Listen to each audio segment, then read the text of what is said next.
Só se vive uma vez. Então bora viver direito. Mundo Aberto Cast. Salve, salve, viajantes! Está começando mais um Mundo Aberto Cast, sejam muito bem-vindos. E hoje eu tô com ele, que é estrategista e mentor de experts, com mais de 200 cursos e pós-graduações criadas, atualmente diretor na holding Clube de Vendas e mentor de Founder-led Growth do Clube de Vendas do Darlan Souza. E claro, já viajou mais de 20 países, um cara viajado, culto, extremamente legal, divertido. Ele, Eduardo Pedroso. Opa! Isso aí, estamos aí para o que der e vier. Edu, é um prazer estar com você.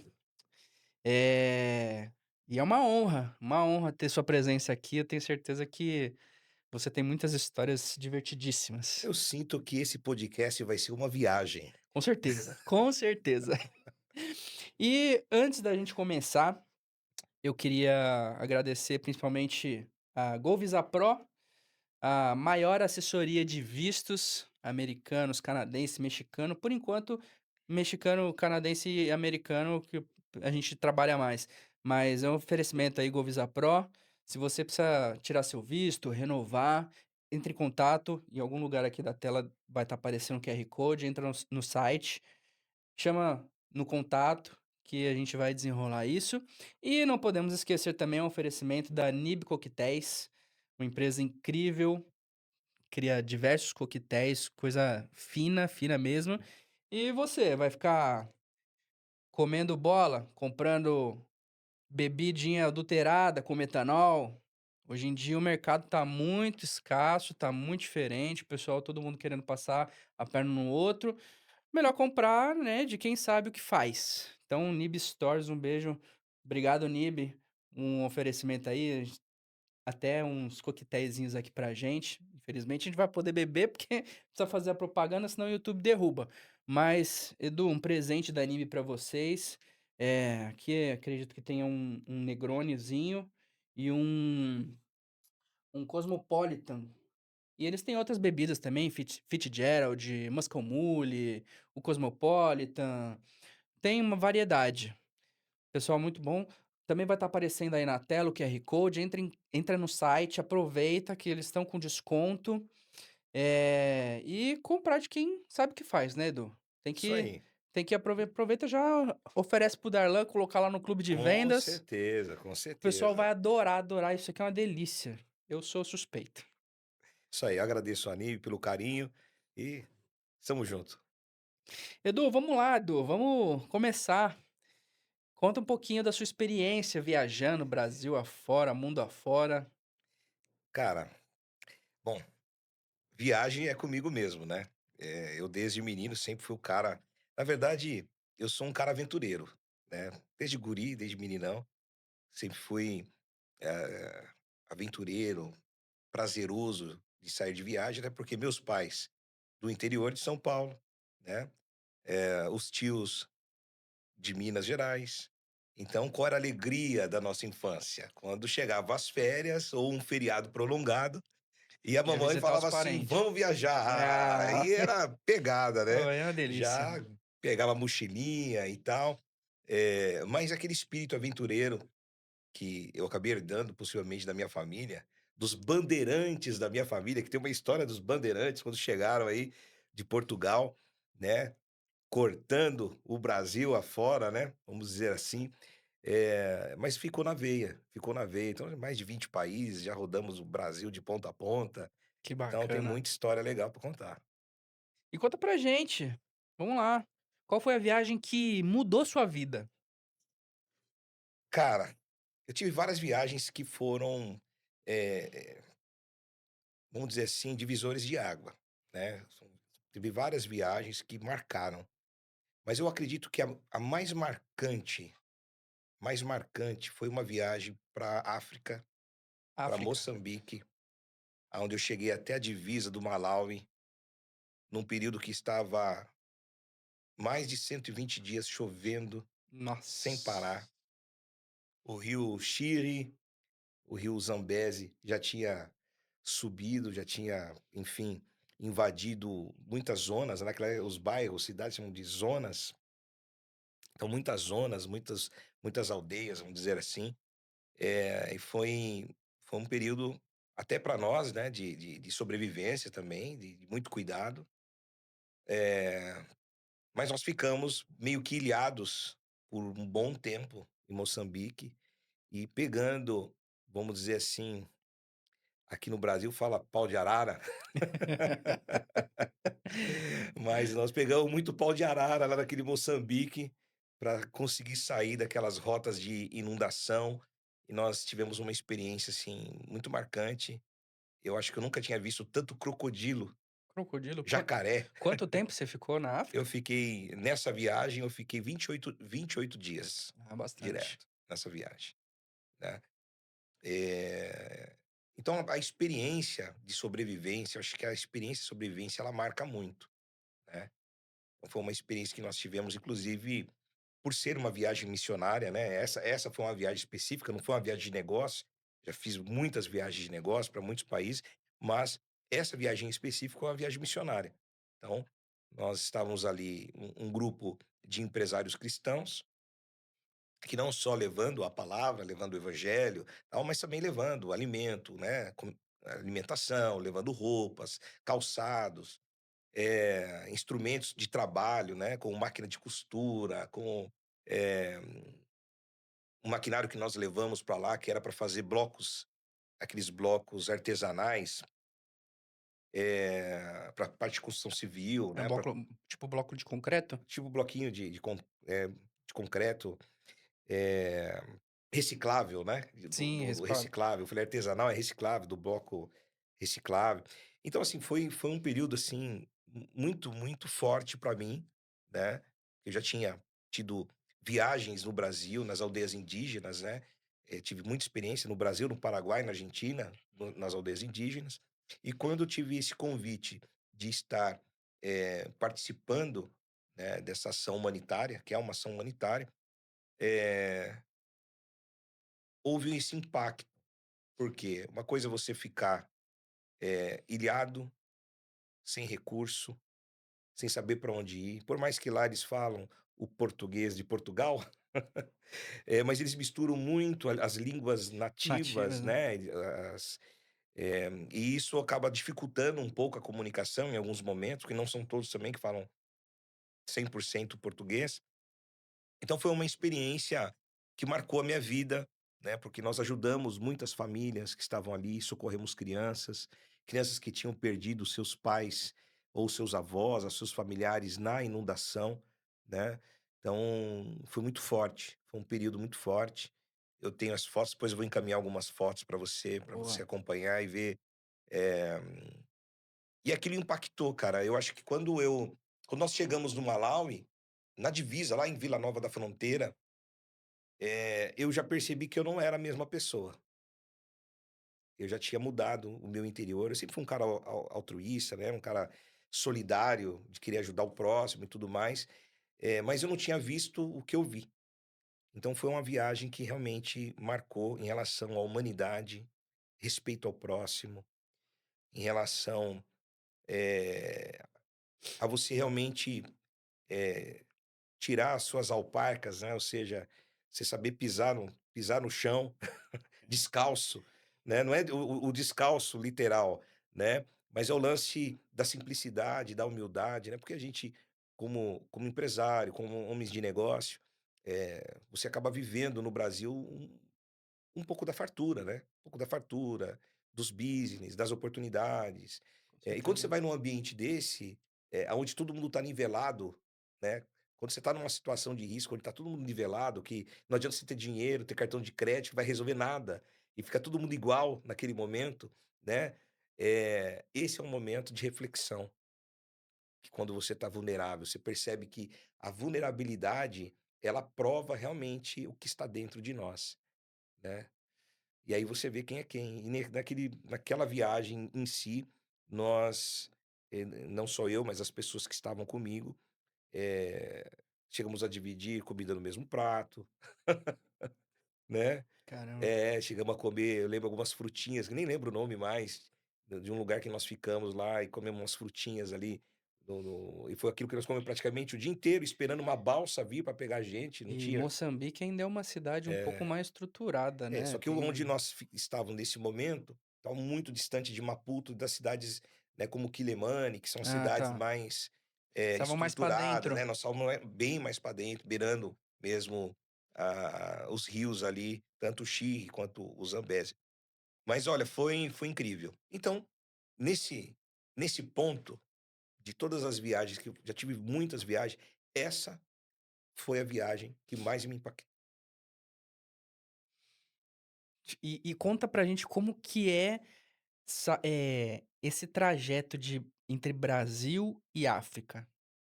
Que a gente passa até chegar, até pisar de fato em Moçambique, por exemplo? Cara, bom, Porque eu sei que, tem uma série de vacinas, sim, né, que precisa sim, tomar, sim, o trajeto é um trajeto longo, cansativo, às vezes precisa fazer escala. sim. Então passa uma Cara, já começou na USP ali em Ribeirão Preto, quando eu fui tomar as vacinas, né.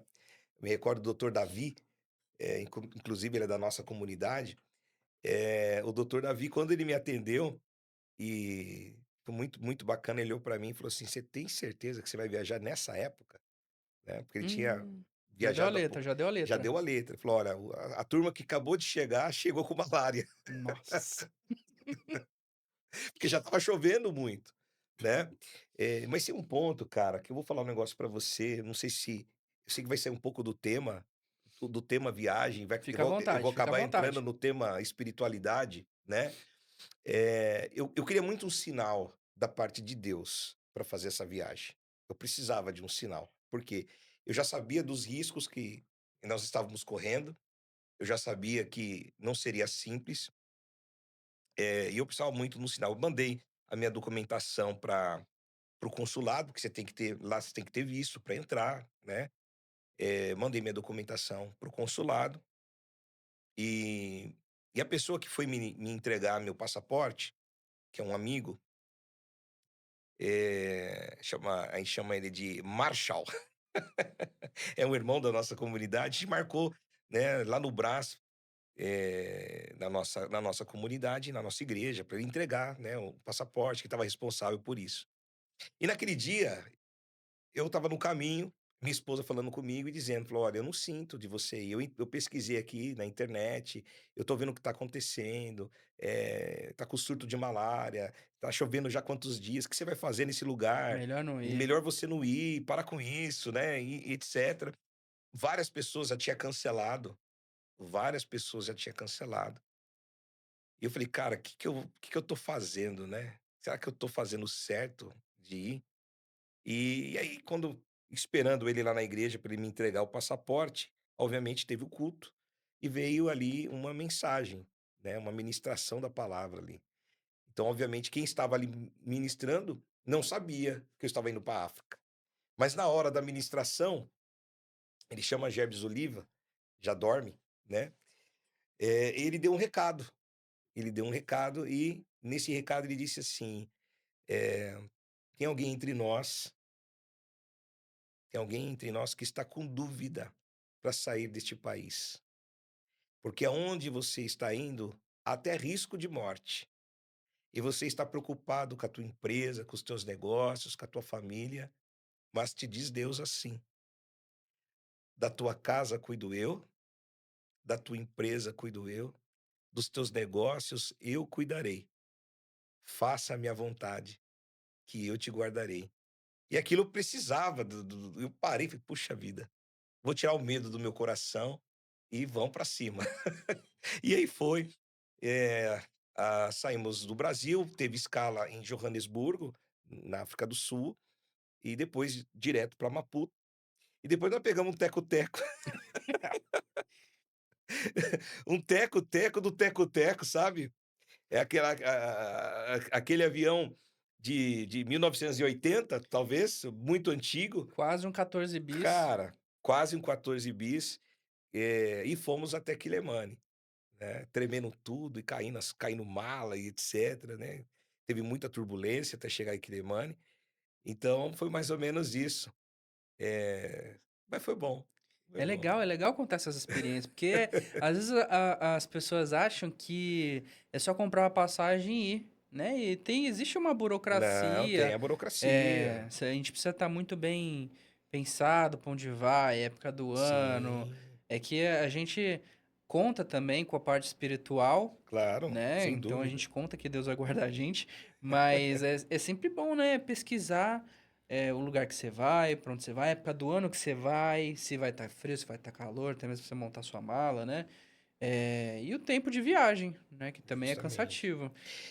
Falando nisso, sobre pesquisar, nós tivemos uma viagem para Punta Cana em, salvo erro, 2015.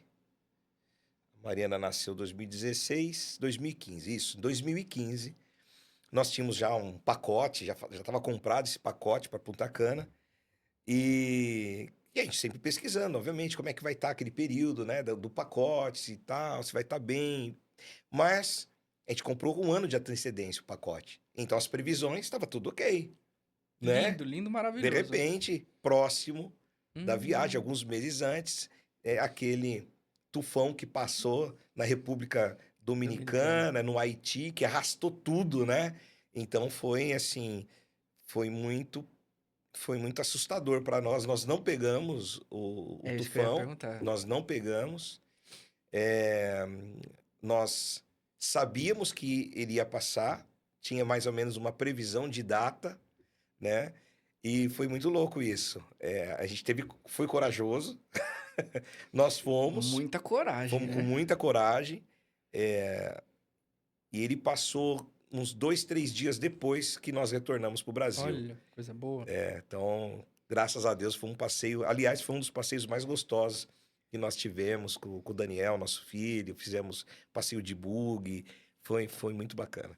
E tem algum perrengue que você tenha passado nessas viagens que Muitos. na hora você. Hoje você dá risada, mas na hora assim deu uma. Você pensou, agora chegou a minha vez. Cara, tem vários perrengues, né? Desde o destravio de mala, que eu acho que todo mundo Ah, já isso aí passou é isso, normal. né? Inclusive viajando com o teu pai para o Chile, né? No No Chile, Chile? né? Eu cheguei, mas a mala não chegou, Oh, né? eu passei por isso na minha lua de mel, você acredita? Acredito. Eu fui na minha lua de mel pra Dublin, foi logo depois da pandemia. Nós chegamos em Dublin e a mala não. E eu fiquei 5 dias lá, só com. Eu e minha esposa, só com a mala de mão que a gente tinha colocado. Precisamos fazer compras. É que também já morava lá, já sabia os esquemas de onde comprar. Mas nós ficamos 5 dias sem bagagem, na lua de mel. Então, foi. E um frio danado, né? Tava um Era frio frio lá no também. Chile, um frio. E eu sou pequenininho, né? Hum, 1,5 m, né? 1,65 m, pequenininho. E a turma que a gente tava lá, tudo com seu pai alto. Os amigos que estavam lá, todo mundo alto. Aí arrumaram uma blusa pra mim que eu tava. Eu parecia o Didi Mococa. ah, Eu passei uns dias com aquela roupa até que conseguiram encontrar minha mala e eu consegui buscar. Foi um perrengue. Eu posso dizer que não foi um perrengue tão grande, mas eu tenho um perrengue, cara. Eu tenho um perrengue em Moçambique também. Numa outra viagem em Moçambique, eu estava em Morrumbala. Eu estava em Morrumbala e, e nós fomos fazer um atendimento para uma família. Pegamos um, Pegamos uma caminhonete, alugamos uma caminhonete. Lá, o carro é ao contrário, né? Então, ou é seja, mão é o. ao contrário, da Justamente, direita. então o volante está na direita. Mas beleza, até aí você dá umas voltinhas, você já pega a manha, né? Até isso tudo beleza. E nós fomos avançando. Só que eu não tinha noção, porque para eles tudo é perto, né? Abastecemos a caminhonete e nós fomos, e eu não chegava nunca. E passa 100 km, 200 km, e eu vi que o combustível já estava acabando, a gente estava em um lugar fechado, mata. De repente, cara, tinha uma árvore com uma raiz um pouco para fora, e quando eu fui fazer uma curva, a, um pedaço daquela raiz entrou dentro da roda, rasgou o pneu, tudo. Nossa. E foi um perrengue. Por quê? A gente não conseguia tirar o step.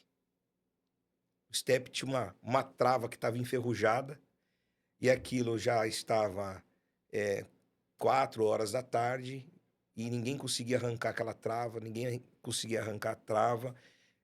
As chaves não dava, tipo, alguém colocou uma trava embaixo no step para não roubar. Para não roubar. Para não roubar.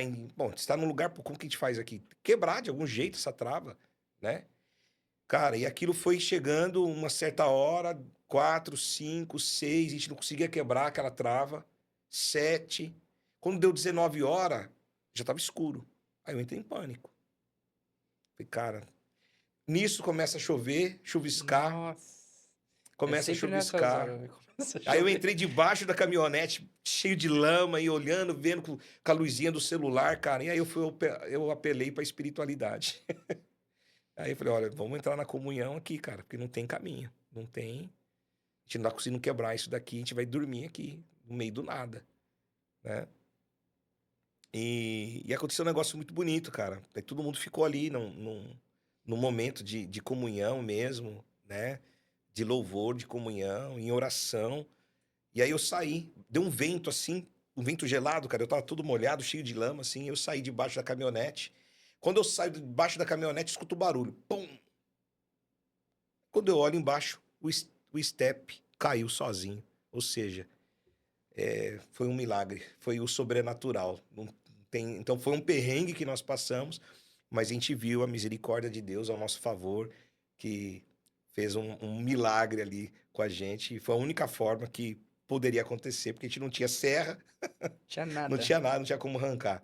Então foi um perrengue, mas que esse perrengue manifestou em nosso coração a importância da fé. Acho que toda viagem que você faz, por mais que você fez pesquisas, por mais que você fez tudo certinho, tirou seu visto e tal, não pode esquecer que você está indo para um lugar diferente, uma língua diferente, uma cultura diferente e tal. Então você precisa carregar também um pouquinho de fé no teu coração. Sempre muito bom, muito importantíssimo. E Deus livra mesmo, né? Deus livra mesmo. E Edu, em que momento viajar deixou de ser um simples passeio e virou uma paixão pra você? Cara, eu não sei te dizer que momento que isso virou uma paixão. Eu acho que isso já estava dentro de mim. Desde o começo. Acho que já estava. Porque eu já viajei muito, né? Aliás, eu comprei um carro não faz nem um mês, já tá com 6.000 km. Né? Então, assim, a gente acaba viajando bastante. Mas pensando aqui sobre paixão, a minha avó, mãe do meu pai, velhinha Francisca, né? Eu morei com ela um período, dos meus 17 aos 18, um período de um ano mais ou menos, logo que o meu avô faleceu. E ela gostava muito de visitar uma tia que morava em Minas, em Extremo, que mora até hoje, né? Então, ou seja, naquele período que eu morei com ela, eu pegava a Brasília do meu avô, colocava a veinha do lado e a gente, né, ia lá para Pé na Extrema. estrada. Pé na estrada, ia para Extrema. E era uma aventura, era muito gostoso. E ela ia contando as histórias da família, as histórias antigas, né? E aí, quando nós chegávamos lá no sítio, na fazenda, eu creio que aquilo, aquelas memórias afetivas, né, que ela trazia para mim, das histórias da própria família, né, de mudanças, de viagem. O meu avô foi maquinista da Sorocabana. Então, se Nossa, falar que de legal. viagem, tá na veia, né? Os meus antepassados, né? Os meus antepassados foram bandeirantes.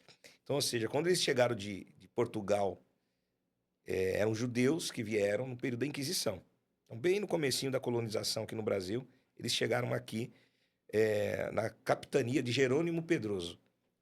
Então, eu carrego esse sobrenome, né? Eduardo Pedroso. Então, a capitania que trouxe da geração do meu pai foi de Jerônimo Pedroso. E essa capitania veio no Porto de São Vicente, e eles vão trabalhar na construção da Vila São Paulo. Então eram judeus convertidos forçosamente ao catolicismo, classificado como cristão novos, né, que era o termo usado naquele período da Inquisição, e, e muitos deles eram oficiais de profissões. Então ali tinha arquiteto, o arquiteto engenheiro da época, vamos dizer assim, mas tinha outras de outras profissões, mineradores, pessoas que tinham conhecimento da extração de minério também. E aquele grupo começa a trabalhar na Vila São Paulo, e um outro grupo, que faz parte também do parentesco, vai para a parte de Minas e ficam habituados na Vila na antiga, hoje é Ouro Preto, na época chamava Vila Rica. E eles estão indo atrás de procurar ouro, obviamente, né? Para a coroa. Essa é a verdade, né? Foram trabalhar para a coroa Sim. portuguesa. E ali, aquele outro grupo, um grupo fica em São Paulo, construindo, né, vamos dizer assim, o que é hoje o município de São Paulo, né? Então é uma história muito rica dos meus antepassados. E o outro grupo vai extrair ouro lá em Ouro Preto. Ouro Preto, hoje atual Ouro Preto. E acontece uma parada muito louca lá, porque na verdade eles não deixaram de ser judeu. Eles aceitaram forçosamente serem cristãos, Que era a condição da época. que era a condição para não morrerem, né, para proteger os filhos, a família e tudo mais. Mas quando eles chegaram ali, o bispo de Mariana, né, da cidade de Mariana, que era o bispo que cuidava da Vila Rica, algumas pessoas daquela família, ele colocou para que auxiliasse ali na comunidade católica. E o que eles fazem? Eles fazem uma fraternidade escondido, que tem dos livros aí, pode buscar pelo Google, né? Vão descobrir que é uma fraternidade chamada Fiéis de Deus. Então, onde tinha toda a homilia, toda a liturgia católica, quando terminava tudo isso, né? Eles, debaixo dos panos, Se reuniam. eles se reuniam e faziam as práticas judaicas, né? Até eles serem pegos, e aí a Inquisição veio, e alguns morreram queimados, outros, né, foram presos, voltaram para Lisboa, e outros fugiram. E como eles já tinham essa facilidade, vamos dizer, essa expertise de desbravar, né, cidades e povos, eles acabaram vindo, desbravando mesmo, né, e alguns ficaram pelo lado ali ainda de Minas, mas outros começaram a vir na divisa de São Paulo, mas por outro lado, região de Franca, né, região mogiana, e que desceram até Botucatu, aonde centralizou a maioria da família. Nesse período, eles perdem completamente a cultura judaica, porque aí houve muita miscigenação, né, e as práticas e aquela cultura judaica já não existia mais entre eles, né? Já tinha passado quase aí 50 anos, mais ou menos, desse período da última Inquisição, comecinho de 1800, mais ou menos. E eu fui buscar essas histórias, né? Eu tenho prazer de ler, de procurar entender, né, quem eram os meus antepassados, né? O que eles vieram fazer aqui, como eles construíram as suas histórias, né?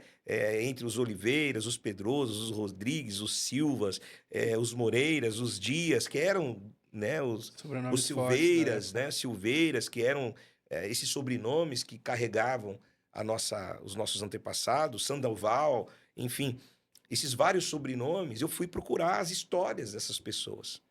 E é muito louco, cara, que aí quando eu fui procurar as histórias, nós caímos em algo chamado, deixa eu me lembrar o nome, a nossa árvore genealógica, ela chama colapso de pedigree, né? O que é o colapso de pedigree? É quando essas famílias reais, os parentes das famílias reais, eles começam a se misturar, né? Eles começam a se misturar. Então, quando você pega, por exemplo, pegar ali a minha árvore genealógica, é muito louco.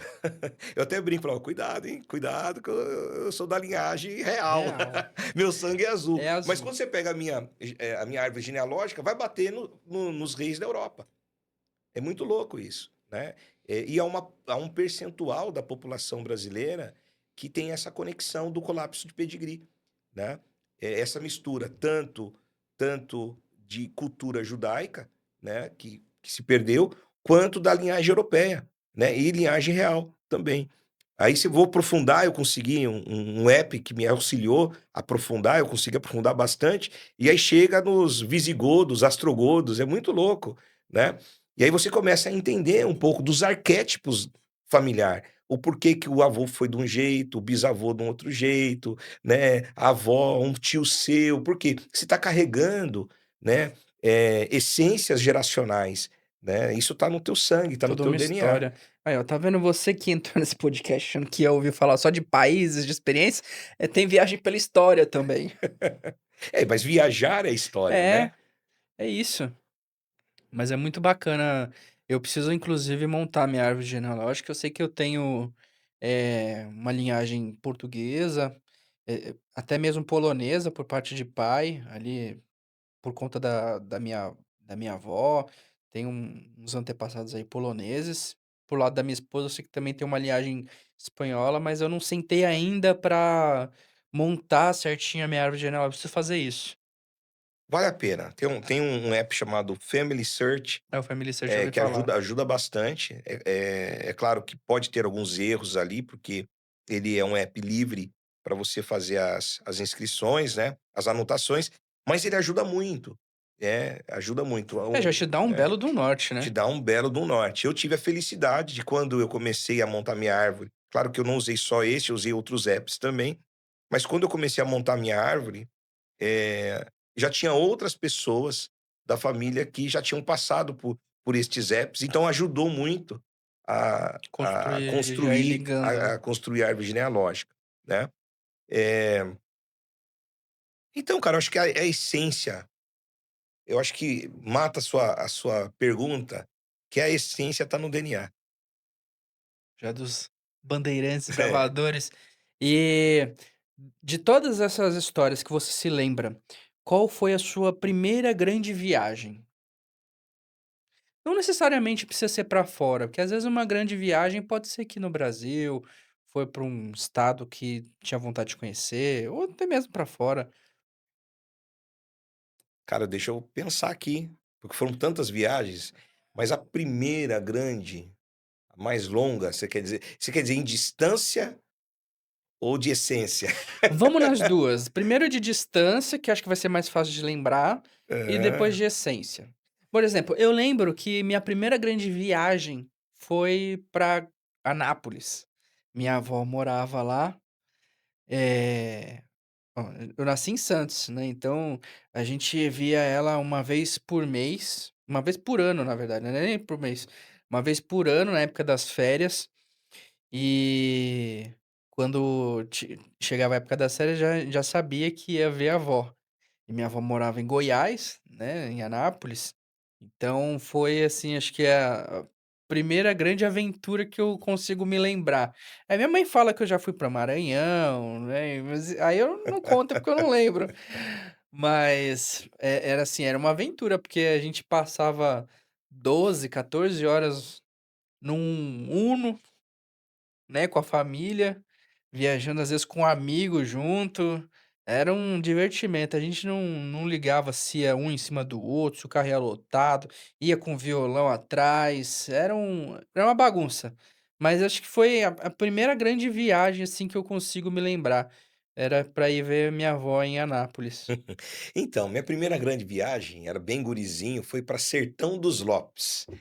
Onde é Opa, Sertão dos Lopes? Sertão dos Lopes é a área rural de Extrema, Minas? Minas Gerais, Extrema. Essa foi, que eu me recorde, para mim, foi a primeira grande viagem, que era criança, né, e eu contava nos dedos quando seria a próxima, porque além de a gente ter os primos ali, e eu tinha muita conexão com esses primos, e era muito divertido, porque você vai para sítio, fazenda, é diferente, né, mora crescendo na área urbana, aí de repente você chega num lugar onde tem cavalo, tem bezerro, tem um porquinho, tinha, né, os peixes, tinha uma coisa muito legal lá no fundo da casa, do sítio, passava uma cachoeira. Cara, e eu não esqueço, a gente dormia com o barulhinho Da da cachoeira. cachoeira. Que legal. Então isso ficou marcante. E toda vez que às vezes eu quero dormir, às vezes eu tô sem sono, com insônia, eu abro meu eu abro o YouTube Barulho de e cachoeira. eu coloco lá barulho de cachoeira, barulho de chuva, né, e que me faz lembrar aquele momento que era maravilhoso, né. E aí os tios colocavam aquele montoeira de colchão no chão, assim, aquela molecada tudo brincando e tal, e era muito gostoso, cara, era muito gostoso. É, eu tenho boas lembranças também dessa época. Eu lembro que minha avó, ela tinha uma vizinha que ela tinha não chegava a ser uma criação de galinhas, mas ela tinha tipo um galinheiro. E aí tinha vários pintinhos, a gente era criança, era maior de barato quando ela estava em casa, falava: "Vamos lá na vizinha ver os pintinhos". Era muito gostoso. Nossa, tenho saudades da minha avó. Infelizmente já faleceu. Meu avô faleceu, eu era pequeno, não tenho muitas lembranças do meu avô. E minha avó, eu lembro dela até nos 90 anos dela. E era assim, acho que o evento do ano pra gente era esperar chegar as férias pra ir ver a avó, porque era um momento muito único, né, porque, morava em Santos, tinha minha avó por parte de pai, que a gente já via, já estava sempre com elas, e minha avó por parte de mãe não, né, então a gente fazia questão, inclusive eu fazia questão, minha avó ela tinha uma caminha portátil, e, eh, no quarto que ela dormia era a cama dela e mais uma. Então minha irmã, ela dormia numa cama, minha irmã dormia na outra cama, e eu montava essa caminha portátil, porque a gente fazia questão de dormir com a avó. Que bacana. Então acho que foi tenho muitas boas lembranças dessa época, muitas. E depois, né, pra fora foi eu já estava moço já, com 18 anos, foi a primeira viagem que a Você gente já fez. contou sobre aquele atentado que você não contou Não sobre contei ainda. essa É, história é essa interessante, hein. Você essa tá é. esperando por um dia especial? Eu vou contar ainda essa história, mas, foi acho que o meu maior Eu perrengue. acho que pra você foi, né. E eu nem sabia que era um perrengue na época, porque eu vou contar, vai. Conta, conta. Eh, eu já tinha a intenção, né, de fazer um intercâmbio pra Irlanda, e eu não esqueço que teve uma vez que a gente estava em casa, enfim, foram alguns irmãos, né, da igreja, em casa depois do culto, jantamos, depois fomos orar. E um deles apontou pra mim, eu não tinha fechado nada ainda, porque eu não sabia, né, eu não tinha condições naquele momento de ir. Depois que Deus foi tomando os caminhos, foi preparando tudo que eu precisava. E ele falou pra mim, falou: "Ó, se eu te pregar uma cor de bandeira específico, eu vou estar mentindo, vai ser da carne, não posso fazer isso. Mas você vai se lembrar disso, porque muito em breve você vai fazer uma viagem", até me emociono. "Muito em breve você vai fazer uma viagem e não vai ter atentado terrorista que te faça parar. Então, saiba que é Deus te guardando". Passou, né, com o decorrer do tempo, eu tinha até esquecido disso.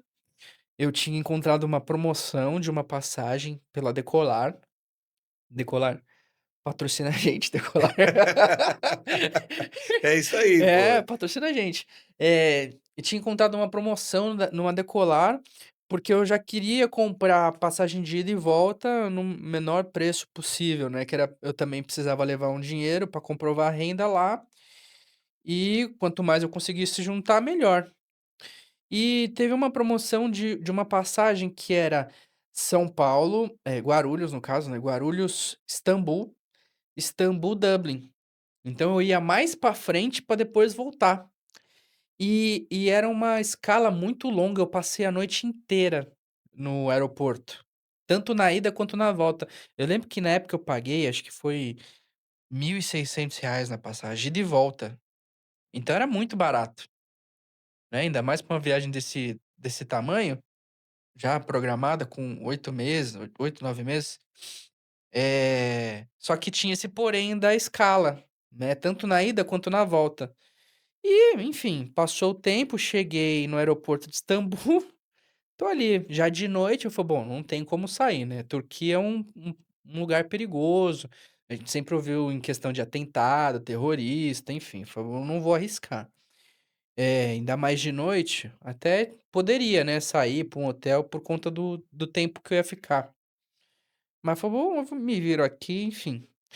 E é um aeroporto muito bonito, inclusive, tem, bastante artesanato, eh, coisas típicas mesmo da Turquia, você vê bastante joia, tapetes, é um aeroporto muito bem estruturado. Fiquei até impressionado, e grande o aeroporto.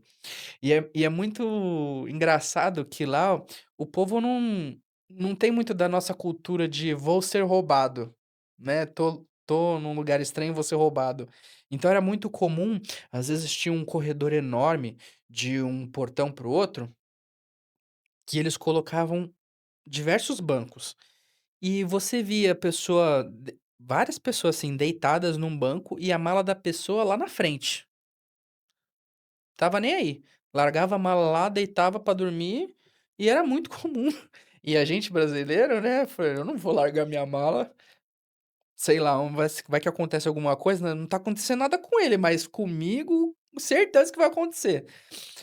Sentei no banco, coloquei minha mala de mão na frente, né, coloquei os pés por cima, abracei a mochila e tô aqui, ó, dormindo. Pra tirar um cochilo, meu voo era 6 horas da manhã, eu cheguei no aeroporto de Istambul por volta acho que de umas 7 horas da noite. 7 horas da noite. E eu só ia embarcar 6 horas da manhã. Então eu ia literalmente passar a noite no aeroporto. Comi alguma coisa, e tal, enfim, tirei um cochilo. Quando foi perto de umas 5 horas, eu não consegui dormir, obviamente, estava desconfortável. Eh, e olhei e falei: "Bom, quer saber? Eu vou pro portão de embarque, porque a qualquer momento vai que eles liberam antes, né, eu já entro, sento no avião e fico mais confortável". E dito e feito, procurei o portão, né, porque até aquele momento não tinha sido liberado qual que ia ser. Fui pro portão de embarque, quando deu 6 horas e 10 minutos, abriu. Eu já estava ali, fui um dos primeiros a entrar. Quando foi por volta de umas 6h20, quase 6h30, o avião decolou e fui embora. Até então, não lembrava de nada. Só fui descobrir quando eu cheguei no hostel, né, que tinha contratado do pacote do intercâmbio, que o pessoal estava vendo o noticiário, enfim, e aí estava falando que naquele dia, que logo depois que o meu avião decolou, teve um atentado terrorista e explodiram exatamente onde eu estava. Meu Deus. Explodiram ali justamente o portão, e foi logo depois que o avião decolou, ou seja, foi um livramento, assim, o maior livramento que Deus já fez pra minha vida, né, que, fez ainda os terroristas esperarem o avião decolar, porque isso poderia ter acontecido a qualquer Qualquer momento, né. momento. Possivelmente eles estavam ali. É, exatamente. Então, logo que o avião decolou, e se acontece, mesmo se eu tivesse já embarcado, se o avião tivesse parado ali, eu ia ficar ali parado, né, o avião não ia decolar. Então, logo depois que o avião decolou, aconteceu esse atentado terrorista, saiu em diversos noticiários, eh, desse atentado lá no aeroporto de Istambul, e foi exatamente onde eu estava. Muito provavelmente estava convivendo ali com os terroristas, eu não fazia ideia e também não lembrava dessa pregação. Olha Só aí. fui lembrar quando eu cheguei no hostel, que eu vi a reportagem, eu falei: "Nossa, gente, eu estava lá". Que bacana. Você me fez lembrar um episódio que eu tive, em 2001, eu trabalhava no banco HSBC, e a gente atendia as agências do interior de São Paulo. Eu era, de uma base de investimentos, trabalhava na base que oferecia investimentos, e eu fui para Araçatuba. Então peguei o avião em Congonhas e desci em Araçatuba. E já aconteceu uma parada ali em Araçatuba que eu fui assaltado, já começou aí. Ixi, aquele momento que eu falei: "Nossa, já É, começou já errado". começou errado, né. Aí desci, roubaram tinha um notebook e um palm top. Então nós que atuávamos nessa área de investimentos, seguro, previdência, a gente tinha um palm top onde fazia as operações ali, simulação, né, do cliente e tal. E aí levaram a minha pastinha com notebook, palm top, enfim. Peguei peguei um táxi, fui pro hotel, fiquei muito abatido, liguei na central lá em Curitiba, falou: "Ó, aconteceu assim, tal", fiz o boletim de ocorrência, e tô precisando que vocês enviem algum outro equipamento para mim, tem tantas pessoas para atender, e etcétera. E nisso me chega só na quinta-feira, chegou Nossa, só na quinta-feira. Então, ou seja, eu cheguei no domingo, passei segunda, terça, quarta, sem atender, aí chega na quinta-feira, no finalzinho do dia, eu fui atender cliente só na na sexta sexta-feira. para ir embora no sábado. Enfim, mas aconteceu umas coisas muito interessante, né, eu tinha que atender várias pessoas, não consegui atender aquelas pessoas. Eu vou contar já já sobre o episódio, mas eu tenho que contar algo muito legal, que na sexta-feira eu chego na agência e tinha um japonês lá na agência brigando com o gerente, porque ele era o dono do prédio, ele queria aumentar a locação. E houve ali uma situação, eu fui atender aquele japonês e expliquei para ele que eu vinha da matriz, assim, para atender alguns clientes, e eu poderia resolver alguma coisa para ele, auxiliar ele. E eu atendi ele muito bem, e ele falou assim: "Poxa", contei o episódio, né, que me roubaram no aeroporto, e ele me convidou para almoçar na casa dele. Um homem muito rico, muito um dos homens mais ricos de Birigui. Então, ou seja, Birigui. eu atendi a agência de Araçatuba e a agência de Birigui do HSBC. E eu aceitei, na hora do fui almoçar com ele, né. Aliás, nós saímos juntos, fui acompanhando ele, e aí chegou naquela casa de bem tradicional japonesa, assim, né, são descendentes direto mesmo, e aí foi chegando, o filho, a filha, os familiares, neto, e eu falei: "Meu Deus, né". Eu pensei que você ia almoçar com ele e com a esposa, que rapaz, parecia uma reunião familiar, Nossa. né. E ele me apresentou, momento muito legal, e eu fui falando, óbvio, da parte de investimento, de seguro, fui aproveitar o meu. E houve uma coisa muito especial, ou seja, eu não naqueles dias eu não conseguia atender clientes, mas em um dia, só na família daquele, eu não vou dizer o nome, que com certeza é muito conhecido lá, mas vou dar uma dica, tem a empresa de ônibus da cidade, e algumas fazendas, e muita cabeça de gado, enfim, é uma pessoa milionária. E eu fiz negócios ali que praticamente bateu a minha meta do mês só com aquela Nossa. família, foi um negócio incrível. E no outro dia eu fui embora, agora eu vou falar da viagem, né. Quando eu fui embora, naqueles dias eu acabei pegando algumas amizades, e a pessoa que me levou para o aeroporto, um querido, chama Matusalém, inclusive, um beijo para você, Matusalém, lá de Birigui, um caro amigo. E quando ele me deixou no aeroporto, ele virou para mim e falou: "Ô rapaz, você não quer trocar a sua viagem para amanhã?" Eu falei: "Não, cara, eu preciso retornar". Ele falou: "Ah, não sei, pô, fica aqui, fica mais um dia com a gente, né, você não fica mais no hotel não, vem lá pra minha casa, tá, vamos fazer um churrasco, vamos comer alguma coisa". E eu vi que ele estava meio que me forçando pra ficar, mas eu tinha meus compromissos, né. "Não, eu preciso retornar e tal". E ele me acompanhou até o embarque. Quando ele me acompanhou, ele falou assim: "Olha, faz uma oração antes do avião embarcar, antes do avião, né, Decolar. decolar". E eu fiquei assim com aquilo, cara, falei: "Nossa", né, e eu não tenho medo algum, assim, de viajar de avião, nada, mas aquilo mexeu comigo, mexeu. E eu fiquei assim: "Nossa, né, já cheguei e me roubaram, agora eu vou retornar", o cara fala pra eu fazer uma oração, né, querendo me forçando pra ficar, cara, mas olha, tem coisas que não tem explicação, né, coisas que é de Deus. E aí eu entrei, fiz ali, né, claro, mentalmente, fiz ali minha oração. Já fazia, já era normal, né, acho que é comum, a gente já tem essa prática, né. E aí decolou.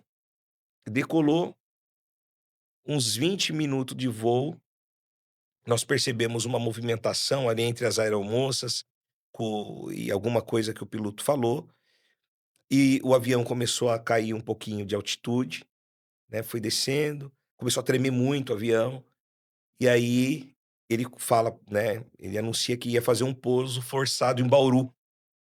Nós vamos fazer era um Fokker 100 da TAM. Nós vamos fazer um pouso forçado em Bauru, estamos navegando por instrumento, alguma coisa. Eu lembro que alguma coisa ele falou, não me recordo perfeitamente o que ele falou assim. E aí houve aquele pouso forçado, né? Tudo. Demorou muito, mexendo em alguma configuração do avião, alguma coisa, demorou um pouco. E depois decolou e chegou até Congonhas. Até aí, beleza, né? Amém, tá bom. Retornei para casa. Quando eu estava retornando, a minha mãe me convidou para jantar. Não, passa aqui, vem jantar aqui. Tua esposa já tá aqui, as crianças aqui e tal, tal. Vem jantar em casa. E eu fui jantar, né? Estamos lá jantando. Daqui a pouco, naquela época, quando tem uma notícia urgente, né? Na Rede Globo passava, né? É, no jornal, O já solta jornal, logo a né? musiquinha. Cara, de repente, nós estávamos ali conversando, de repente, aquela notícia urgente, né? Aí aparece lá uma jornalista falando assim, falando da notícia urgente e tal, que o avião Fokker 100 da TAM, retornando de Congonhas para Araçatuba, ou seja, ele ia voltar, né? Então tá fazendo, retornando, ele caiu na cidade de Bilac. Houve um acidente e houve vítimas fatais. Então, ou seja, eu estava naquele avião, né? Não aconteceu na minha ida, graças a Deus, não era o meu dia, não era o meu tempo, né? Mas, infelizmente, no retorno, quando o mesmo avião retorna, antes de ele pousar em Araçatuba, tem uma cidadezinha do lado chamado Bilac, e aquele avião, ele acaba caindo num Caindo. pasto, né, e tal. E, e acredito que tem essa história até no YouTube. Esses dias eu estava vendo, tem até no YouTube um vídeo falando desse acidente.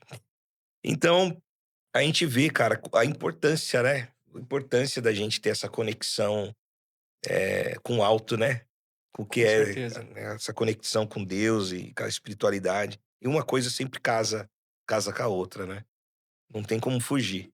Não tem. É, é algo inexplicável. Inexplicável. Tem coisa que a gente só entende depois que acontece, né? Tem coisa que a gente só entende depois que acontece.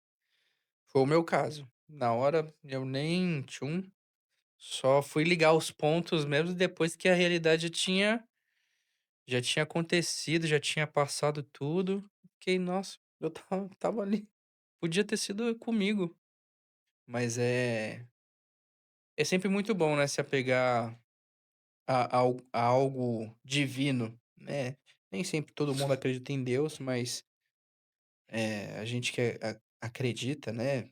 Tem esse propósito de fé no coração, é sempre muito importante, né? Principalmente antes de uma viagem. Então faça sua oração, né? Eleve seus pensamentos para o alto, para que seja uma viagem tranquila, em paz, né? Verdade. E a vida continue. É óbvio que tem muita gente que pensa que se não for seu dia, não vai ser, enfim. Mas nem sempre dá pra confiar nos nossos pensamentos, né? E, Edu, você já passou algum medo real, assim, fora do país, que você pensou Cara, já passei. Eu já passei. No Paraguai, no no Paraguai? Paraguai, Eu no imaginei que você Paraguai. fosse falar algum outro lugar, tipo Por incrível que Rússia. pareça, por incrível que pareça, eu passei no Paraguai. E passei no Brasil também, no Rio de Janeiro. Ah, isso é normal. Mas no Paraguai, cara, aconteceu um negócio muito louco no Paraguai.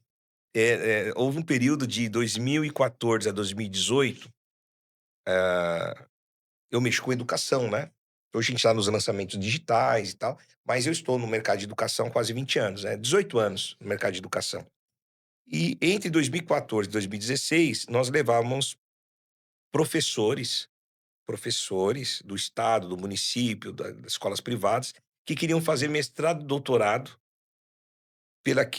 via Mercosul, pelo acordo Mercosul.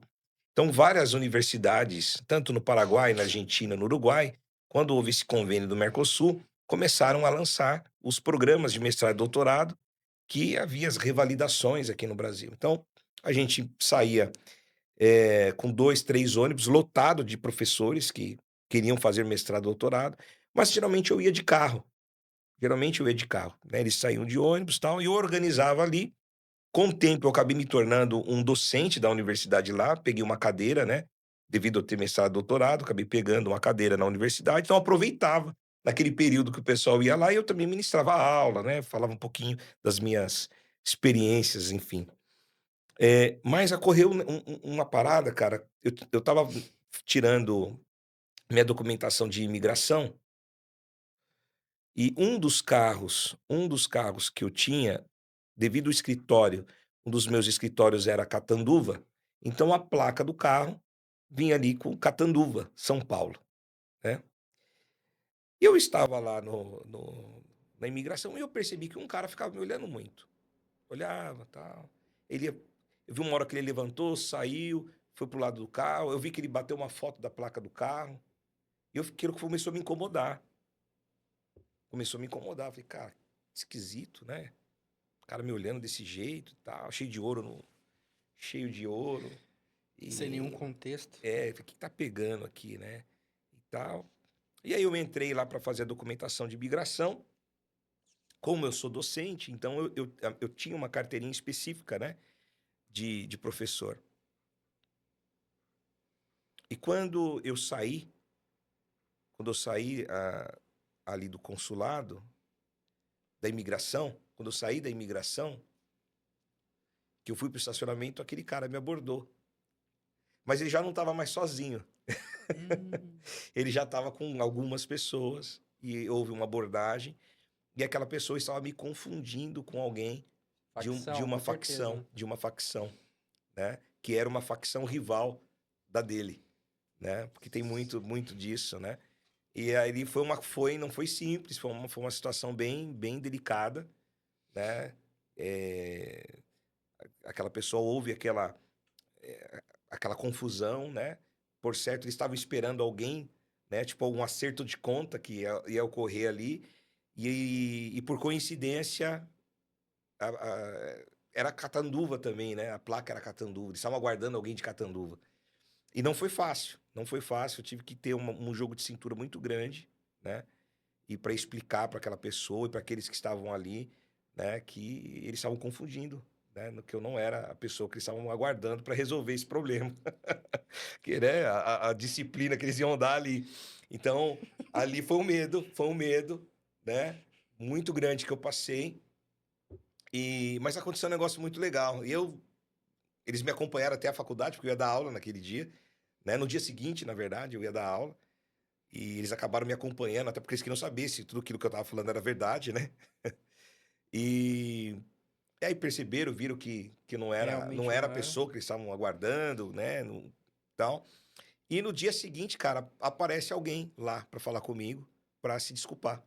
Eu achei muito interessante isso, alguém, acho que um superior deles, né, foi lá, alguém local, né, não preciso nem, alguém local mesmo ali de Pedro Cabaleiro, e foi lá conversar comigo, se desculpou e pela a forma da abordagem, que foi um pouco agressiva a forma da abordagem, e aí viu Ah, é, né? que Porque nessas horas não tem muitas meias palavras. justamente, aí quis me dar uísque. Quis me dar uísque, quis me convidar, falei: "Não, não, obrigado", e tal. Mas foi um momento difícil. Eu tive Pô, uma outra situação, cara, podia ter também aceitado pelo menos o uísque, né? é, mas eu preferi não.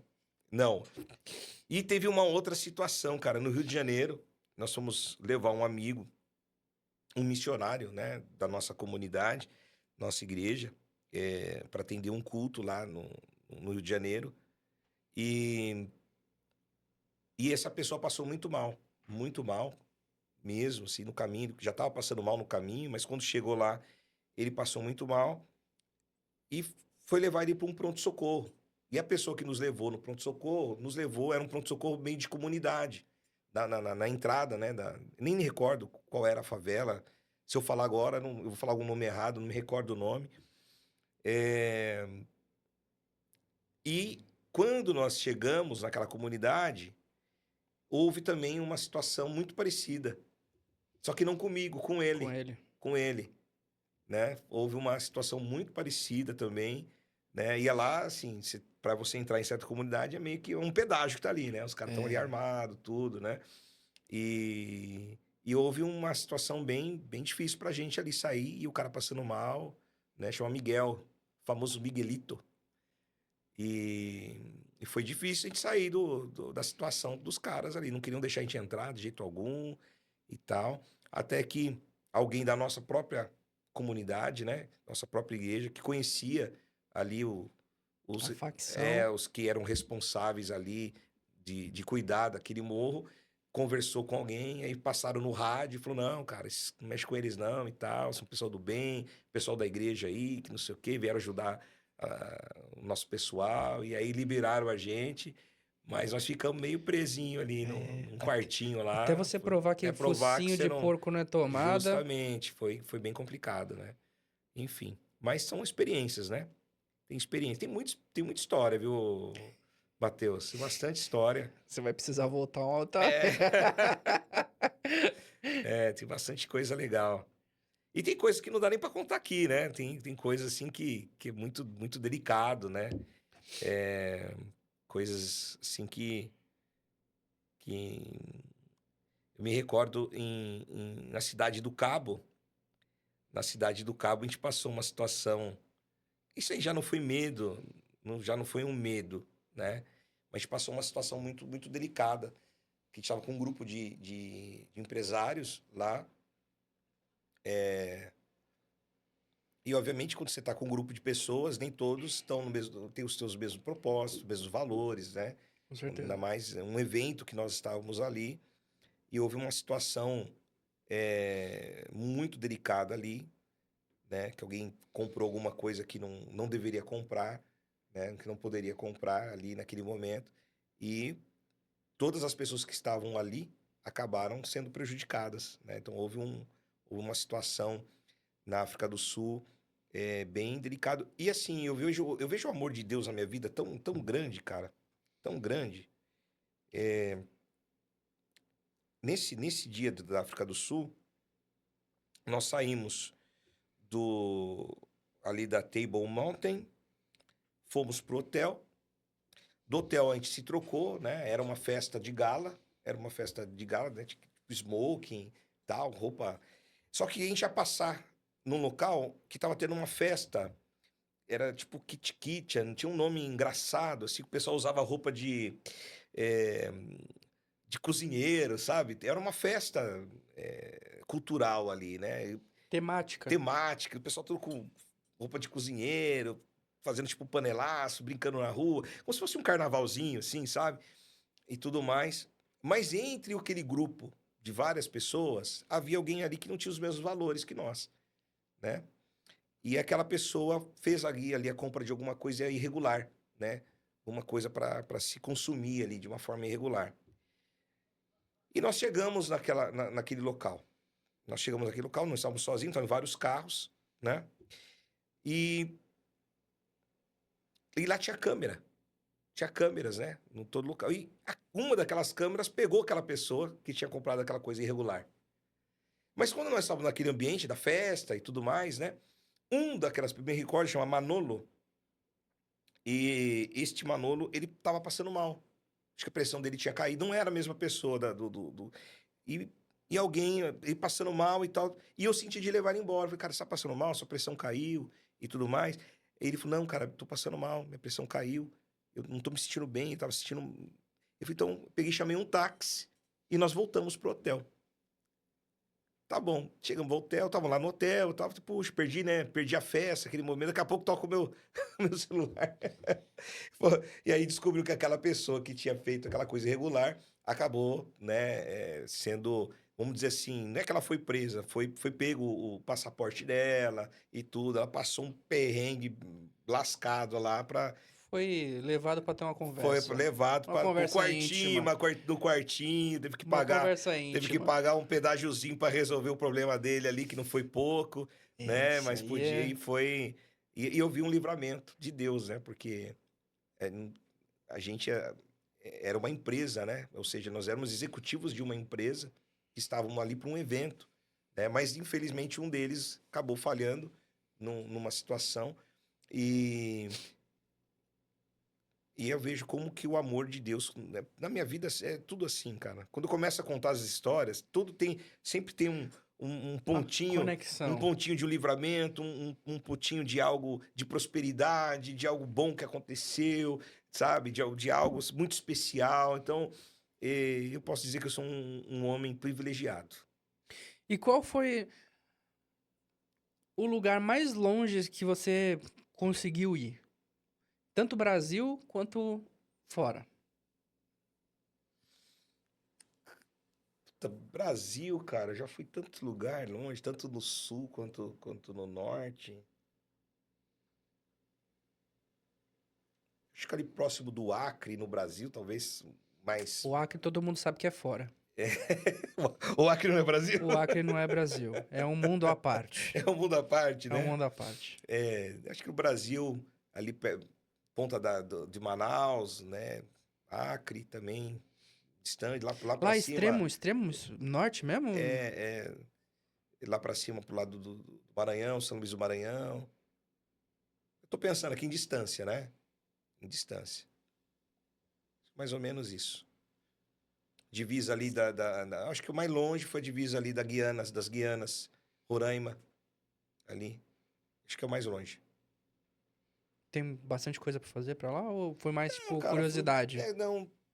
A maioria dessas viagens assim internas são viagens relacionadas à própria atuação na comunidade, né? Sempre levando roupa, cesta básica, atendimento missionário e tudo mais. Agora, viagens de negócio aconteceram muitas aqui. Não, viagens de negócio é muito específico, mais em capital, né? De trabalho e Sim. tudo. Então você não. Essas viagens Não mais acaba distantes explorando não muita acabam coisa, né? explorando muito, né? Agora, teve viagens malucas, por exemplo, nós rodamos mais de 6.000 quilômetros na Europa com uma van, né? Descemos em Nossa. Paris, alugamos uma van, uma Citroën, né? E aí fizemos Paris, França, Suíça, aí na Suíça, Genebra, tal, passamos várias cidadezinhas na Suíça, depois fomos para Itália. Da Itália, nós chegamos até Roma, cara. Nós rodamos ali em Milão, descemos, pá, fomos lá na ponta da bota, né? Fomos em Roma, depois nós voltamos de novo para a Suíça, em Lugano. Demos uma paradinha também perto da divisa da Alemanha. Fomos para Calais, sei lá como é que fala lá, né? Pegar o trem. Fomos para Inglaterra. Depois voltamos, fomos para Holanda, Bélgica. E depois voltamos Nossa. para França. Mas foi uma viagem, cara, de 30 dias, com tempo, para curtir, para tirar Isso foto, que é para gostoso, né? conhecer, para comer. Eu voltei, acho que uns 5, 7 quilos mais gordo, culinária, para comprar roupa, para ir nos outlet, né? Então foi uma vivência muito gostosa, né? Muito gostosa. Ali em Paris, ali na Torre Eiffel, naquela feirinha da Torre Eiffel, Eu nunca né? fui pra Paris. Eu morro de vontade, minha esposa ela vai me acompanhar ainda, mas não é um destino que ela sonha muito em. Então, a gente vai acabar priorizando outros lugares, mas eu quero ir pra Paris. Eu quero ir pra Paris. Eu ainda vou pra Paris. A Decolar vai me Vai te patrocinar. A patrocinar. Decolar vai me patrocinar. Eu Cara, vou chegar lá ainda. nessa viagem aconteceu 2 episódios muito engraçados, assim, simplesinho, mas engraçado. Nós estávamos em sentido a Suíça. Antes de chegar na Suíça, nós paramos numa cidadezinha da Alemanha, que é assim, bem na rodovia, né? Você chegou a dirigir na Autobahn? Dirigir, Pô, opa, isso uma aí deve ser delícia. Mas pena legal que pra uma van caramba. Ah, não. uma van não dá pra fazer Não, eu muito só estrago. via Bugatti passando, Ferrari, Porsche, que você nem É, sentia, né? não. Ali não tem limite, né? Então o povo vai que vai. Mas foi acontecendo um negócio muito assim, simples, mas engraçado. Nós chegamos nessa parada para abastecer e descemos para comer alguma coisa. E aí tinha um restaurantezinho assim, de comidas típicas alemãs, salsicha, né? Chucrute, aqueles trem alemão. E um dos amigos que estava conosco, o Amauri Piratininga, lá de Fernandópolis, um abraço para ele, e ele tentou ali rasgar um pouco do inglês com a moça, né, e tal, perguntou se ela falava inglês, além do Esse alemão é alemão, difícil. né, e ela falou que sim, né, que podia falar inglês com ela, e ele com aquela dificuldade ali, ó, tentando fazer o pedido da comida e tal. Aí ela olhou pra ele, deu um sorriso gostoso, assim, eu tava do lado. Ela deu um sorriso, assim, ficou olhando nos olhos dele, vendo. Aí ela falou assim, em português, ela falou. Ela falou assim, meu senhor, pode falar em português? Cara, aí todo mundo fala, você é brasileira? Eu falei assim, eu sou brasileira. Não, então, foi muito... A forma, né, como aconteceu, foi muito engraçado. E ela tratou a gente com muito carinho ali e tudo mais. Isso aí foi muito legal. Quando a gente tá chegando na Bélgica, paramos em outra parada, né? Cara, e os caras, os belga, holandês, os caras tudo de 2 metros pra cima, né? É. Puta, aquela turma da Europa ali, os caras é grande, irmão. Deve ser tudo descendente de Nefne. De descendente de gigante, pô. Meu, aí paramos numa parada também, na rodovia, pra urinar, né? Pra fazer um xixizinho e tal. Beleza. Aí eu percebi que o meu sogro e o outro saiu assim, dando risada. Tipo assim, eu falei, vocês estão dando risada? Porque o que será que eles estão dando risada, né? E eu vi que esse cara lá, ali perto da porta do banheiro, pra eu entrar assim, né? Daqui a pouco eu entro. Rapaz, a privada, o o mictório, meu Alto. irmão, quase dava no meu rosto, Que velho. isso? O mictório era lá em cima. Foi aí não, né, gente? Foi gente é mais pra baixo, Eu né? olhei aquilo e falei, Não é rapaz, pra cuspir. peraí, isso aqui tem alguma coisa errada aqui. Né? Ou seja, né? Foi engraçado. Eles estavam, claro, fazer bullying comigo, que sou Pô, pequenininho, né, meu? Estavam me zoando, né? Então foi engraçado. E essas paradas de viagem, você vê de tudo, né? O meu sogro pedindo Coca-Cola, e cueca, quela, né? Isso te pegou, né? putz, aí. Aquele É, famoso uma cueca, quela, portunhol. aí eu, cueca, quela? Pipueca? Então, coisas simples, mas que se torna diversão, né? Sim. Eu pedindo água, eu lembro, cara, eu pedindo água lá na Inglaterra, em vez de eu, né, falar sparkling, que é Água com água gás. com gás, né? Eu falo gas. Aí a garçonete olhou pra mim e falou assim: Water gas? Gas? Tem Tem certeza? certeza? Tipo assim, água com gasolina, É. né? Ninguém. E É. foi piada, né, cara? Aí na hora eu parei, cara, como é que fala mesmo? Né? Eu lembro borbulhas, como é que fala? Aí veio na minha cabeça, não, é sparkling, né? Aí, bom, É que a gente tem mania de traduzir tudo ao pé da letra, né? E principalmente em inglês, assim, tem muita coisa que muda muito, né? Então, eu lembro que eu aprendi essa da água com gás no primeiro pub. O primeiro pub que eu trabalhei, até contei isso no último, no primeiro pode. episódio. É, e eu trabalhava no bar, né? Ali, e a gente não tinha acesso a todas as bebidas, obviamente. Mas alguma coisa ou outra que a gente quisesse, a gente tinha liberdade, né? Principalmente água. Água com gás ali, até mesmo algum refrigerante que a gente quisesse. Óbvio que não ia sair tomando um engradado um atrás do outro, né? Mas um outro a gente tinha liberdade de pegar. E, e eu perguntei, né, pro garçom que tava lá. Na época o rapaz tava me dando treinamento, ele tava longe, eu tinha ido fazer alguma outra coisa, eu tava sozinho lá e eu com sede, rapaz. E eu sabia, falei, pô, um bar bonito desse, chique. Não vai ter uma aguinha com gás? À vontade ainda? Pô, eu já soltei logo um water with gas. Lá é inglês britânico, né? Então eles falam water, water, Water. water, É. water with gas. O cara ficou me olhando assim, eu falei, não é possível. Tem certeza que é isso? Aí eu mudei um pouquinho o jeito de falar, fui tentando explicar pra ele de um jeito que eu sabia. Aí ele, sparkling water. É, isso aí mesmo. Eu falei, é isso aí que você falou. Sparkling Você passou water. uma igualzinha aí. Sparkling water. Aí eu falei, mais uma pra conta. Mas é muito É engraçado essas legal, cara, é situações. Nossa, eu racho legal. o bico. É. Eu racho o bico. Então a Alemanha foi assim, questão de distância, foi o lugar mais longe que você chegou. Conseguiu chegar ali, leste europeu, Ásia. Não, não cheguei no... Não. E distante, Malawi também, né? Malawi tá distante, tudo. Mas ainda não tive oportunidade de conhecer ali a região da Ásia, Índia, Japão, Filipinas. Tenho vontade de conhecer Eu tenho aquela. vontade também. É.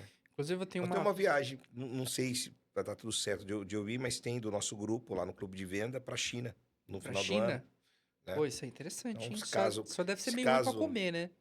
tiver dentro do script, eu estarei com eles, né? Mas não está ainda Certo, alinhado. fechado. É. Mas é muito bacana, eu tenho vontade. Inclusive, eu tenho uma amiga é, que eu tenho um carinho enorme por ela, da época de faculdade. A gente brincava muito na época que eu fazia Mauá, inclusive, a Bruna. Beijão, Bruna. Eu quero, se um dia ela estiver por São Paulo, eu quero trazer ela aqui. Ela também já viajou em muitos lugares. Um desses lugares foi pra Rússia. E eu morro de vontade de ir pra Rússia. A Simone sabe. Toda vez eu falo, onde você tem vontade de ir fui pra Rússia? Por incrível que pareça, eu só fico com receio, né, por conta da língua, né? Imagino que não deve ser tão fácil de se comunicar em inglês na Rússia. Mas enfim, morro de vontade. E vamos lá. É, teve alguma viagem que fez você mudar a sua visão de mundo e alguma viagem que você tenha mudado a visão de quem você é? Eu acho que a de quem eu sou foi aquilo que ocorreu Eh, no episódio Moçambique. lá em Moçambique, né? Mais visão de mundo, cara.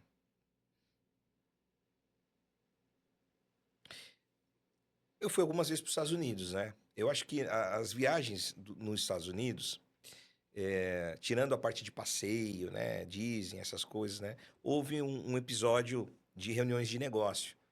E obviamente que nessa reunião de negócio, tem pessoas de outros países ali e tudo. E período que eu atuei na área de investimentos também, né? Que isso favoreceu muito, né?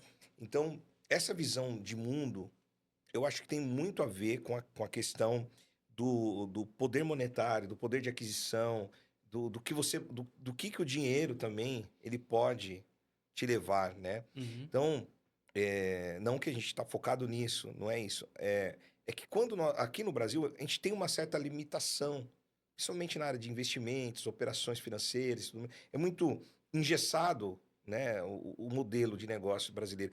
Quando você está para fora, e ali era investimentos em paraísos fiscais, né? Ou seja, foi nesse momento que eu tive uma outra visão de mundo, do que é, por exemplo, você abrir uma conta, por exemplo, em Luxemburgo, em Principado de Liechtenstein, Macau, Ilhas Virgens Britânicas, Zona América aqui no Uruguai, Panamá, né? Então eu percebi que o americano investidor, o americano investidor, ele tem essa visão de ele ter diversificação de moedas e não estar investido só no país dele, né? Ele ter, né, capital em outros países, em outras moedas, né?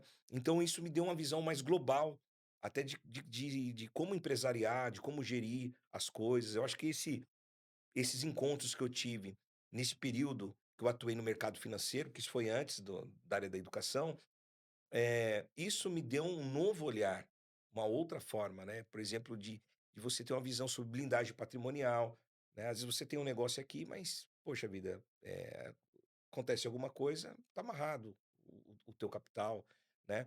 Então, do que é você ter uma joint venture, participar de uma joint venture, essa empresa vir aqui, né? Estar ela ser o guarda-chuva de uma holding, dessa holding ter várias empresas, e essas empresas terem negócios fora também, né. Então, essa diversificação de capital me deu um outro olhar. Quando eu sentei nessas mesas, porque eu era um jovem executivo, hoje eu sou um cara de quase 50 já, novo ainda, né.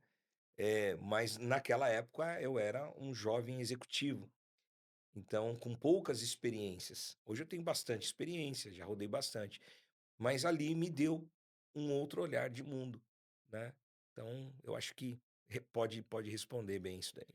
É bacana. E traz bastante essa questão dos Estados Unidos ir para os Estados Unidos, eu acho que dá um pouco dessa visão, não capitalista, mas de que existem coisas além da nossa fronteira, né, que eu acho muito bacana.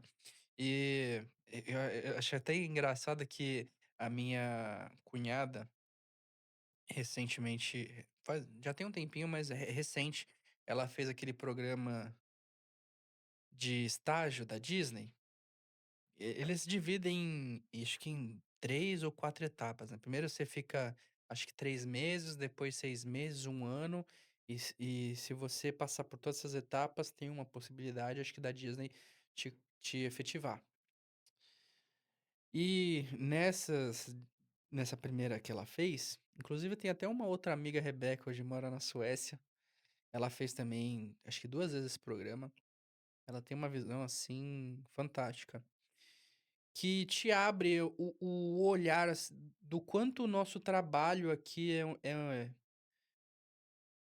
de não vou dizer desvalorizado, mas eu acho que nós, como brasileiros, a gente ainda vive um momento muito engessado de trabalhar para ter uma aposentadoria, de pra ter uma estabilidade, que lá fora é difícil você achar uma pessoa que tem esse pensamento, até mesmo porque no restante do mundo você trabalha por hora, né, você não tem um contrato fechado, eh, muitas das vezes, a situação te obriga, às vezes, a abrir uma empresa, abrir o seu negócio, começar a investir, expandir, né, enfim.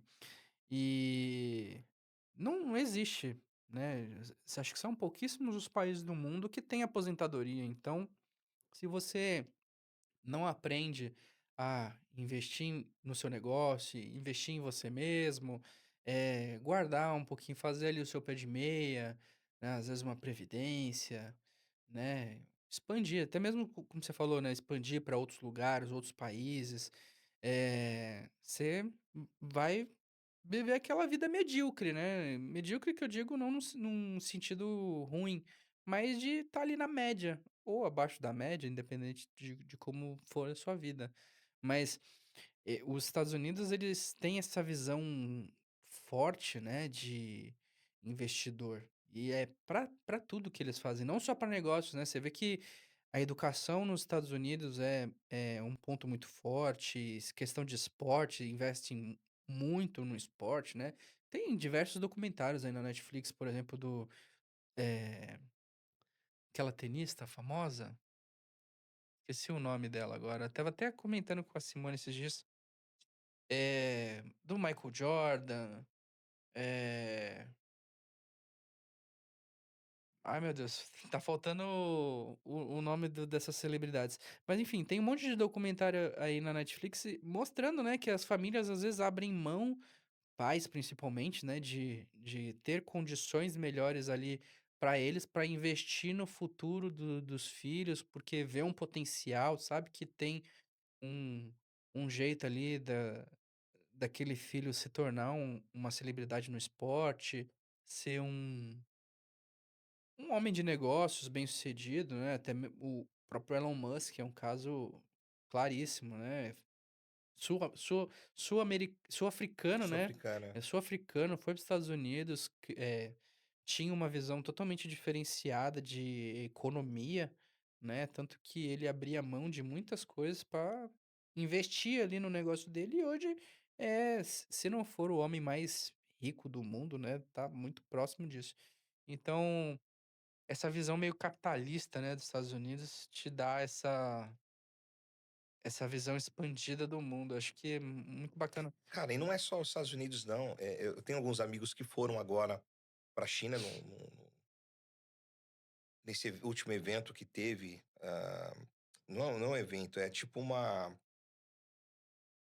na área de odonto, uma convenção que tem exposição na área de odonto, então eu tenho 2 amigos, o Gustavo Rojo e o Rafael Puglia, que eles foram, o Gustavo foi pra China, a gente conversou muito esses dias, que ele falou: "Cara, eu tinha uma visão da China completamente diferente do que é falado aqui no nosso país", né, e quando chegou lá ele viu um país de primeiro mundo. Ele viu um país e falou: "Cara, eu fiquei assustado, É que eu que vi". a gente tá acostumado também com os chineses que vêm aqui Da pro vinte e Brasil, da cinco, né, tá 25 acostumado com o porco chinês pra da vinte e caramba, cinco, né. mas imagino mesmo que seja uma outra Sim, é cultura. outra cultura. Ele falou: "Cara, eu fiquei impressionado, eh, da forma que ele foi recebido". Claro, né, eles vão para comprar, né, eles vão para evento para gastar, tudo. Mas o que ele viu de tecnologia, de qualidade, dentro da área de odonto, porque aquela história que os produtos chineses são subprodutos já não se fala mais, né, Hum. cara. Então eles cresceram demais na qualidade e tudo mais, e se tornou a potência que é. Então ele tá falando, né, do que ele viu na China de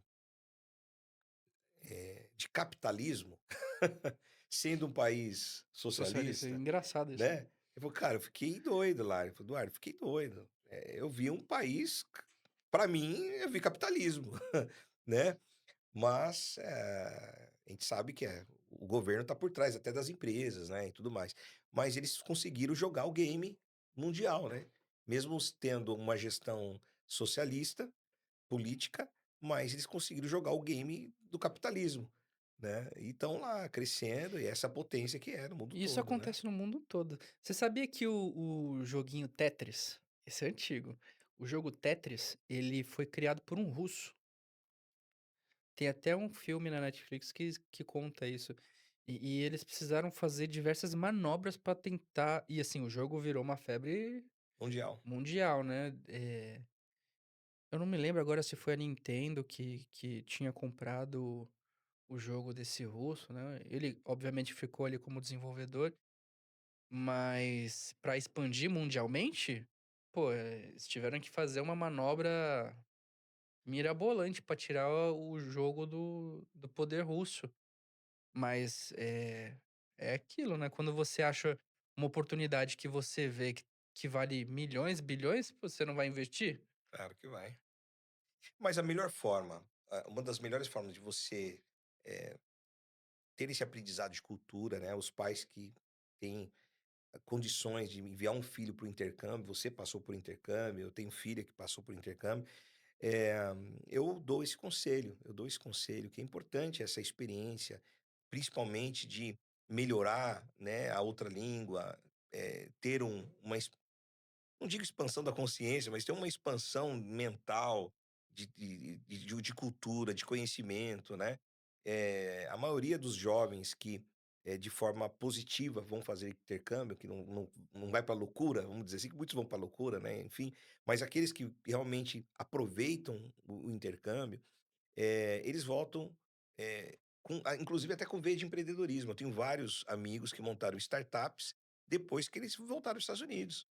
Aí chegaram lá, se conectaram ali com empresas do Vale do Silício, foram fazer estágio, né, foram fazer estágios, moraram em famílias com famílias americanas, tiveram uma outra vivência. Meu, teve amigo meu que chegou no Brasil, montou startup, montou empresa, né. Ou tem uns que investem na área de fast food, outros vão mexer na área de aplicativo. Eu tenho 3 amigos, assim, que são grandes empreendedores e tiveram essa experiência. Então se eu aconselho muito. E aí, se você for tirar o visto, você já sabe com quem que vocês vão tirar visto, né. Gol Visa Pro. O melhor assessoria que tem pra visto é Gol Visa Pro, não Né, tem eu sou um outra, cliente, né, eu sou um não cliente. tem outra. Mas é bacana. E é uma coisa, assim, que eu falo pra todo mundo, assim, que abertamente, que me pergunta sobre, se você tem uma oportunidade de fazer um intercâmbio, faça o intercâmbio, mas óbvio, né, você tem que ir para viver o intercâmbio. A minha esposa, ela foi pro Canadá, e eu falei pra ela, falou: "Ó", ela foi pra fazer intercâmbio curto, né, de 1 mês e meio. Eu falei pra ela, falou: "Ó, você só vai ter 1 mês e meio pra você aproveitar, né, querendo ou não, 1 mês você ainda tá com aquela mentalidade de férias, Uhum. então sobra meio mês pra você aprender alguma coisa". Falou: "Ó, não se junta com brasileiro, porque brasileiro é triste, né, você na primeira dificuldade que você tiver, você não vai pensar em improvisar, você vai apelar ao português, Sem porque dúvida. tem um brasileiro ali do seu lado que pode ser que te ajude ou não, enfim, mas você tá vivendo uma coisa, procura o pode ser qualquer nacionalidade, não precisa ser canadense, vai para o italiano, mexicano, qualquer outra, menos brasileiro. Se você quer aprender, fuja dos brasileiros. Mas, obviamente, né, não tô colocando nenhum estereótipo, mas é justamente porque a Para se gente desenvolver, né, para é, a desenvolver a gente língua. a gente se prende muito no seguro, né, no lado seguro. Então, se você tem, obviamente, alguém que fale a sua língua, você não vai pensar em procurar uma outra maneira de falar, você vai apelar para a sua língua nativa, né. Então, obviamente que é uma brincadeira, mas, se você for fazer um intercâmbio, primeiro tire o seu visto com a Visa Pro, e quando você tiver, viva o seu intercâmbio, né, para onde for que você esteja, viva, a língua daquele lugar. Acho que é o melhor conselho que eu possa dar. E você obviamente vai ter outras experiências, vai pensar diferente, fora da caixa, eh, vai ter uma visão diferente do que a gente tem aqui, né. É isso. Edu, último quadro. Bola. Vamos fazer um bate e volta pelo mundo. Hum. Qual foi o melhor destino que você já foi? Melhor Rápido, destino, rápido. cara, para minha casa. É o que eu tô querendo fazer agora, É isso. voltar para minha esposa e para casa, que eu tô aqui há 15 dias em São Paulo, na capital. Destino dos sonhos.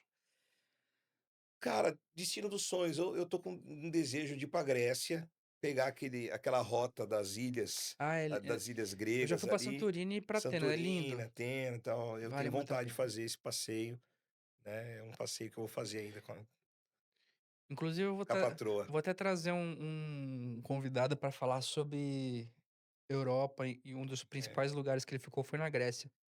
É um destino fantástico. País que mais te surpreendeu? País que mais te surpreendeu? Cara, eu vou falar um país que me surpreendeu, talvez não vai surpreender todo mundo, mas foi o Panamá. Panamá. Panamá, Pô, é. Me surpreendeu em vários aspectos. Parecia que eu estava em alguns momentos que eu estava nos Estados Unidos. olha, Teve bairros ali, né, porque ali, foi os Estados perto, Unidos né. praticamente que auxiliou, né, o crescimento do Panamá. Mas eu fui para negócios uma vez no Panamá e me surpreendeu bastante as oportunidades de negócios que tem no Panamá, e inclusive na área da saúde também, na área médica, odontológica. Eu achei bem interessante. Tem um hub no Panamá de negócios ali, e eu não sei como é que está hoje, né, mas eh muitas empresas montavam ali suas joint ventures ali no Panamá. Que legal. Então, me surpreendeu as facilidades de você, né, ter uma empresa fora do país. E um país que te decepcionou? Ou Cara, algum lugar, não precisa necessariamente eu ser acho um que não é país. bem um país que decepcionou. Mas eu acho que pelas dificuldades ali foi Malawi. Malawi. Malawi, é. Acho que pelas dificuldades, e tal. Na verdade é que aquela transição ali entre a fronteira de Moçambique com Malawi, ali a gente passou muitos perrenguezinhos ali, aí houve uma decepção, mais por causa, vamos dizer assim, da corrupção, né. A gente teve que pagar muito para sair de certas situações ali desnecessárias.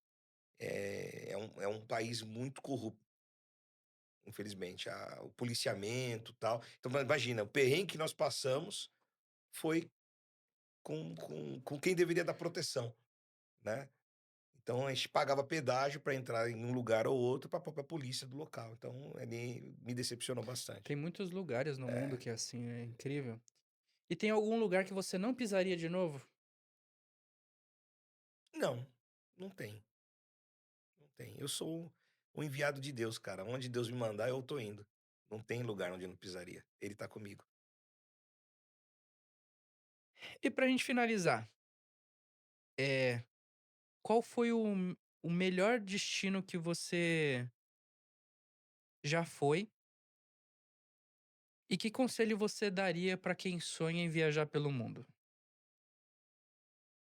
Melhor destino. Puta, eu tenho muitos destinos. Eu acho que o Brasil tem muito a ser explorado. Eh, eu acho que falta um pouco do Ministério do Turismo trabalhar um pouco. Nós temos muita brasilidade bonita. A brasilidade, ou esse lado do jeito do Brasil. A gente se tá olhando muito para fora, mas a gente tem a África brasileira. A gente tem lugares no Brasil que é África também. Mas eu tô falando assim de, né, explore o nosso país. Você tá aqui, cara, você tá pensando em viajar para tal lugar, começa a explorar o teu país, né. Vai conhecer o norte, o nordeste, sudeste, né, vai ali para aquele lado da Chapada dos Guimarães, né, explore, né, vai para Bonito. Tem muita gente, pô, nós temos lugares no Brasil incríveis, incríveis. Região de Natal, né, os Lençóis Maranhenses. Pensa num lugar, agora vai para o sul, tem lá Gramado, tal. Então assim, o Brasil é um país maravilhoso, né. Então, antes de você pensar em colocar o pé para fora, conheça conheça o teu país. Agora, óbvio, tem destinos especiais, destinos maravilhosos, né, Itália, França, esses países que são os países chaves, né, Vai de gosto. vai de gosto, né. Mas tem coisas que é gostoso, cara. Passar uma noite, por exemplo, ali na Mont Blanc, na montanha, na Suíça. Nós tivemos uma parada num chalé pra tomar um chocolate quente, cara. Muita neve, um frio lascado, mas um cantinho maravilhoso, assim, se parar, tomando um chocolate quente, aquele frio abaixo do zero, né. Você olhando para o carro, a neve caindo, cobrindo. Eu tenho fotos e vídeo desse dia, a gente Pô, brincando a na neve é neve. legal pra Então, caramba. assim, tem muito lugar. Agora onde você estando com bom espírito, ou seja, né, seu coração leve, alegria, uma boa companhia, quem vai fazer o ambiente, quem faz o ambiente somos nós, Excelente né. resposta. Acho que esse é o ponto. Se você tá bem com você, no teu interior, às vezes nem é questão de dinheiro, né, eh, e com uma boa companhia, seja com a esposa, com a namorada ou com amigos especiais, O que a melhor companhia seja você mesmo.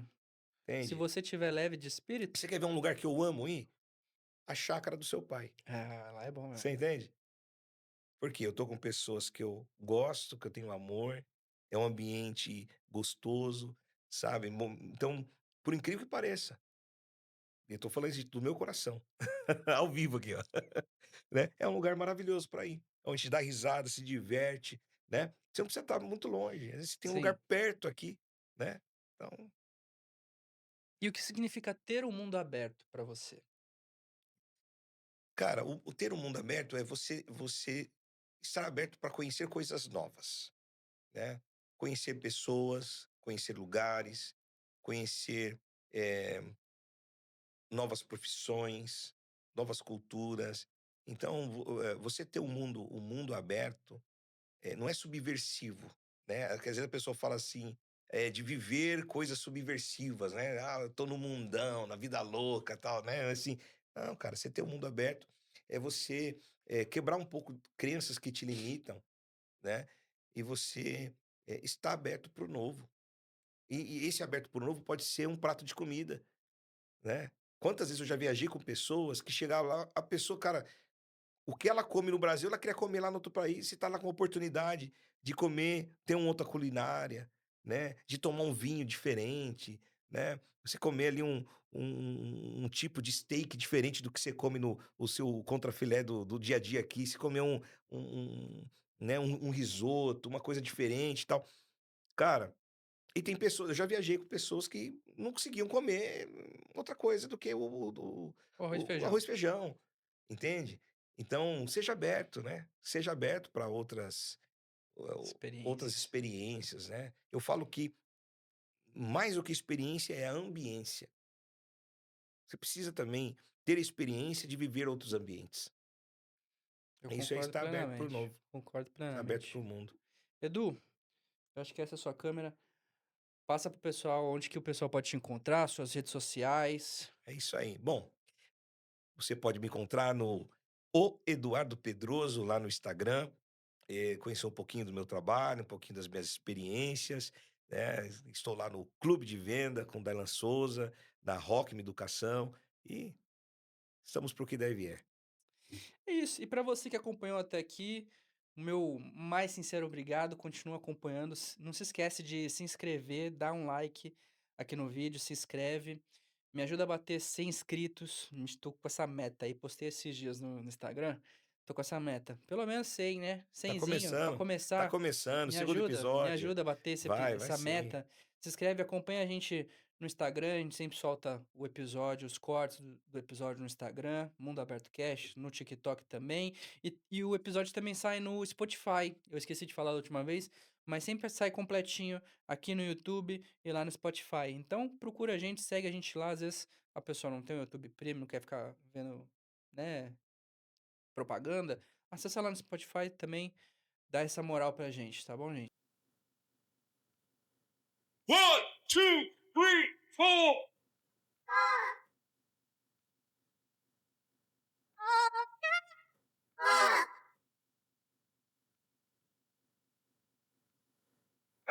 Só se vive uma vez. Então bora viver direito. Mundo Aberto Cast.